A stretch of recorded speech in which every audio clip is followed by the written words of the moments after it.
अरे मांगे ही नाव न केवट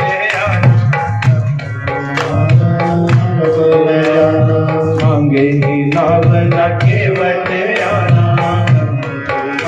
मरम में जाना। भगवान ने नाव मांगी, और मांगी क्यों? गोस्वामी जी ने 2-3 कारण दिए। विनय पत्रिका में बड़े भाव से ये प्रसंग बड़े विस्तार से कहा। 2-3 कारण दिए। कहा पहली मांग क्यों? पहली मांगी इसलिए क्योंकि केवट बड़े चालाक है, ये भगवान के बड़े चतुर भक्त हैं, और जो भक्ति केवट ने की है उसके लिए चतुरता होना जरूरी है। क्योंकि केवट ने किससे चर्चा की? किससे चर्चा की? राम जी से चर्चा की। किससे? और क्षमा करिए, श्रेष्ठ से चर्चा करना कोई साधारण बात नहीं। गुरु पितु मातु स्वामी देव, श्रेष्ठ से चर्चा ये कोई साधारण नहीं है। और यहां तो श्रेष्ठ से भी श्रेष्ठतम साक्षात परमात्मा प्रभु सामने है। भगवान से चर्चा कोई साधारण बात। अभी आपको हम छोटा सा कह दे कि यहाँ फला अधिकारी आए हैं, महाराज 50 आदमी तो ऐसे चुपचाप हो जाएंगे, कुछ बोल ही नहीं पाएंगे। क्यों? श्रेष्ठ से चर्चा कोई साधारण नहीं। कुछ तो ऐसे होते महाराज अपने पिता तक से कोई बात नहीं कह पाते। पिता को भी कुछ कहना तो माँ को जाकर कहते कि माँ ये बात है, तुम जाकर के पिता को कह देना। क्यों? श्रेष्ठ से चर्चा साधारण नहीं है। और भगवान ने मांगी। देखिए रामचरितमानस में भगवान ने केवल 2 बार मांगा है। 2 बार। पहली बार क्या मांगा? पहली बार भगवान शिव से मांगा था कि आप जाइए और सिया से विवाह करिए, और आज दूसरी बार मांगा केवट से। मांग क्यों रखी भगवान ने? क्योंकि केवट नदी के किनारे नाव नहीं खड़ी की। केवट ने नदी के किनारे नाव नहीं खड़ी की, अभी तो नाव कहाँ खड़ी की? नदी के बीच में। तभी तो मांगना पड़ा। नहीं तो लक्ष्मण जी ऐसे सेवक हैं भगवान के, अगर नाव वहां खड़ी होती। आप देखिए एक और बड़ी विचित्र बात। विचित्रता क्या? जो वहां के राजा हैं गुहराज, वो किसके मित्र? भगवान के मित्र।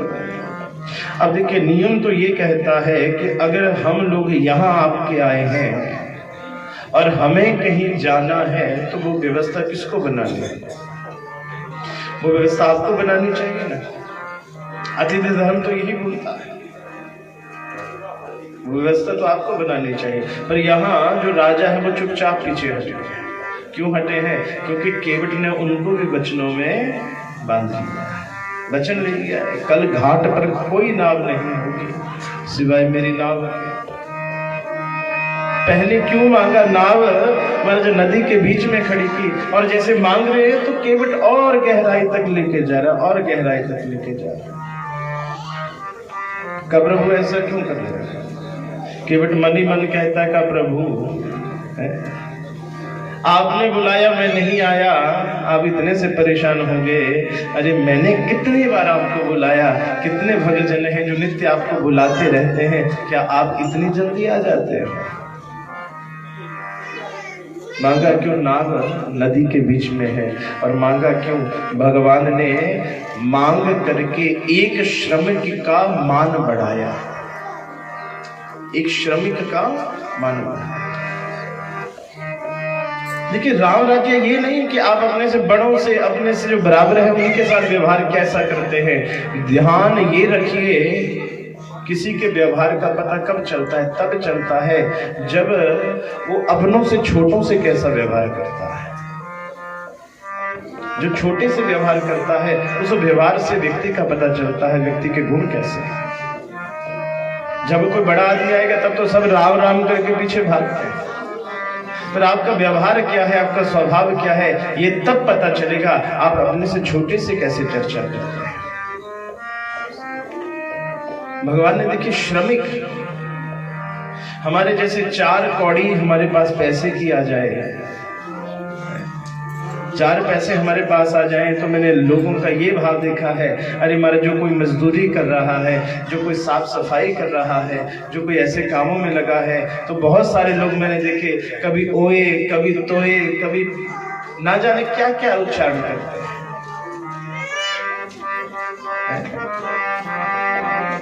और ऐसे व्यक्ति अपने से छोटों पर ना जाने कितनी बार वो गुस्सा उतार रहे हैं, कितनी बार वो कर रहे हैं। देखिए राम राज्य क्या है, एक राजा किससे मांग रहा है? एक मजदूर से मांग रहा है, और इस मांगने में देखिए कितनी श्रद्धा है। यही राम राज्य है। ये बट ने इनकार कर दिया, कहा महाराज मैं नाव में नहीं बिठा सकता। कहा क्यों नहीं बिठा सकते? कहा प्रभु मैं जानता हूं आपके चरणों में एक जड़ी बूटी है, मैंने सुना है। अरे कौन सी जड़ी बूटी? कहा प्रभु अभी कुछ दिन पहले आप गौतम ऋषि जी के आश्रम में गए थे, वहां एक शिला को आपने छुआ था, आपके चरणों की धूली लगी थी, और वो शिला एक क्या बन गई? स्त्री बन गई। इसलिए प्रभु मेरी नाव तो बड़ी कोमल सी, जब इतना कठोर पत्थर एक स्त्री बन गया, मेरी नाव को अगर चरणों की धूली ने स्पर्श कर लिया तो प्रभु ऐसा ना हो मेरी नाव भी स्त्री बन जाए। इसलिए प्रभु नहीं बिठाऊंगा। मेरी जो नौका है ये स्त्री बन गई, तो महाराज मेरी तो रोजी रोटी ही सारी चली जाएगी, मेरी तो रोजी रोटी ही चली जाएगी। और प्रभु अगर कहीं ये गौतम जी की स्त्री की तरह स्त्री बन गई, गौतम जी ने तो उसको गौना किया, उसके साथ विवाह किया और उसको लेकर के अपने धाम को चले गए। प्रभु अगर ये स्त्री बन गई तो मेरी तो पहले ही घर में एक बैठी हुई है, यहाँ तो एक का भरण पोषण करना मुश्किल हो रहा है, प्रभु आप दूसरी हैं। कहा प्रभु मैं एक को संभालते संभालते थक गया हूं, अगर 2 हो गई तो फिर मेरा तो बुरा हाल है, एक घर में दूसरी घाट पर है। और प्रभु मैं आपको बताता हूं, आप ऐसा करिए चरण धुला लीजिए, और चरण धुला करके चरण धुला चढ़ाई नाव, चरण धुला करके मैं आपको नाव में चढ़ा। और हाँ प्रभु जैसे चरण धुलाने को कहा तो भगवान थोड़ा मंद मंद मुस्काने लगे, और केवट ने कहा प्रभु अगर आप चरण ना धुलाना चाहो तब भी मेरे पास एक उपाय है, अगर ना धुलाना चाहो ना चरण तब मेरे पास एक उपाय है। और देखिए भगवान को क्या कह रहे हैं, कहा प्रभु अगर ऐसी बात है कि चरण नहीं धुलाने तो ऐसा करो मेरे पीछे पीछे चलो, मेरे पीछे पीछे चलो। ये जो घाट है ना इसे थोड़ा और घाट 1-2 घाट छोड़ करके आगे गंगा जी जो है उनका जल थोड़ा नीचे है, कमर तक है, और प्रभु मैं आगे आगे चलूंगा आपको रास्ता दिखाता दिखाता, और आप पीछे पीछे मेरे उस गंगा जी को तैर करके पार कर लेना। बड़ा सुंदर भाव है। एही घाट थोड़ीक दूर अहे, कटी लो जल था दिखावे जो, एही घाट थोड़ीक दूर अहे, कटी लो जल था दिखावे जो, बरसे पग धूरी तरे तरे निखर निखर क्यों समझाई हूँ, बरसे पग धूरी तरे तरे निखर निखर क्यों समझाए जो, तुलसी अवलंबना और कहूँ लरिका के ही भांति जी आगे हूँ, तुलसी अवलंबना और कहूँ लरिका के ही भांति जहानी हूँ, वरु मारे मोही बिना पग धोए हो, नाथ ना नाव चढ़ाए हूँ, वरु मारे मोही बिना पग धोए हो, नाथ नाव चढ़ाए जो, मारे मोरे बिना पग धोए हो, नाथ नाव चढ़ाए।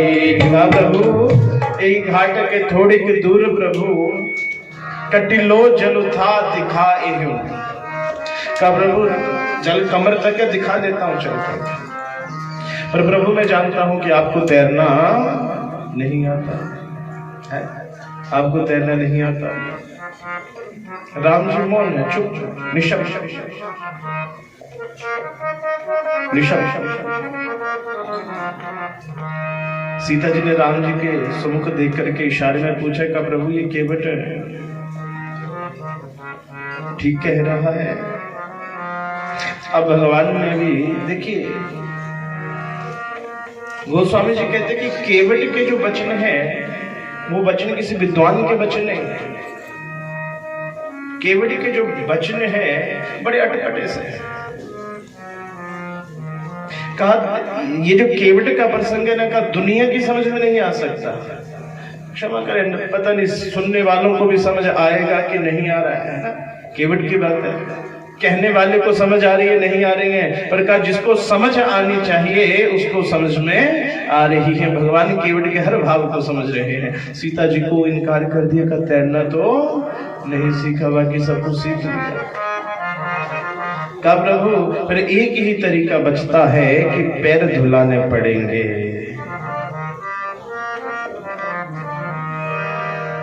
पद कमल धोई चढ़ाई नाव, पद कमल धोई चढ़ाई नाव, नाथ उतराई जहाँ मोहि राम राउरियान, दशरथ सपत सब सोची कहो, मोहि राम राउरियान, दशरथ सपत सब सोची कहो। तीन बातें कही, कपद कमल धोई चढ़ाई नाव। का प्रभु आपको नाव में चढ़ाऊंगा, पर पहला काम क्या? का पहला काम मैं ये करूंगा, पद कमल धोई चढ़ाई नाव। का प्रभु आपके चरण कमलों को सबसे पहले मैं धोऊंगा, गंगा जल से आपके चरण कमलों को धोऊंगा, और साथ नाथ उतराई जाऊं। अब देखिए, जो व्यक्ति जैसा होता है उसको वही दिखता है, जो व्यक्ति जैसा होता है उसको वही दिखता है। केवट को क्या लग रहा है कि प्रभु मेरी नाव में इसलिए नहीं बैठ रहे कि शायद प्रभु के पास देने के लिए कुछ भी नहीं है, प्रभु के पास उतराई नहीं है, प्रभु के पास कुछ धन नहीं है, मुद्रा नहीं है पार जाने के लिए। क्योंकि कहते हैं ना, जो जैसा होता है उसको सामने वाला वैसा दिखता है। अब केवट क्या है? निर्धन है, केवट के पास कोई साधन नहीं है, इसलिए केवट को क्या लग रहा है कि राम जी भी इसलिए संकोच कर रहे हैं। तो देखिए कितना सुंदर भाव कह दिए का प्रभु चरण धुलाऊंगा और